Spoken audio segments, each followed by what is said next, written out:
In the Hunger Games series, the two main characters are Katniss Everdeen and Peeta Mellark. In order to understand my aha moment, it is important to know where they came from.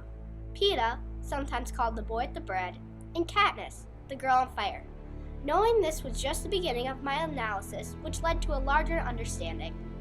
When Peeta's name is called at the Reaping, a dreaded time where children are chosen to join the games, Katniss says that the odds were not in her favor that day. Not only was she going to the deadly Hunger Games, but Peeta was her fellow companion or tribute.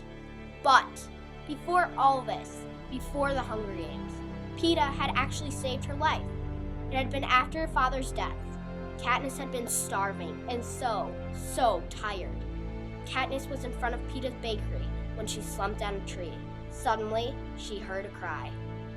Katniss heard a voice coming from inside the bakery. "Feed it to the pigs, you stupid creature! Why not? No one decent will buy burnt bread."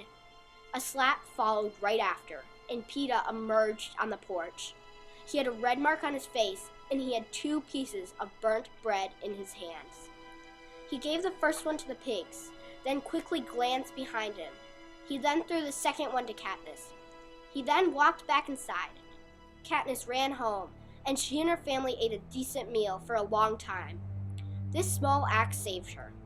This is where I had my aha moment of the name, the boy with the bread.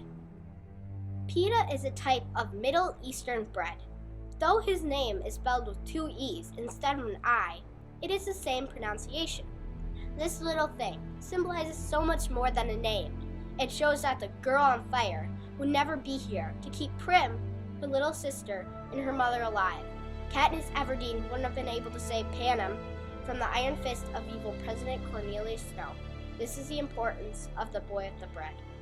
Katniss Everdeen, the girl on fire, was nicknamed by Caesar Flickman, an over-the-top TV personality sympathetic to the Capitol during one of their pre-game interviews. He named her for this for her fiery costumes, but it was meant to be more than a nickname. It is meant to show that Katniss's defiance against the Capitol was a spark, a possible threat that could set all of Panem ablaze. She had something so much bigger than herself, and maybe even all of Panem. Katniss Everdeen had started a rebellion.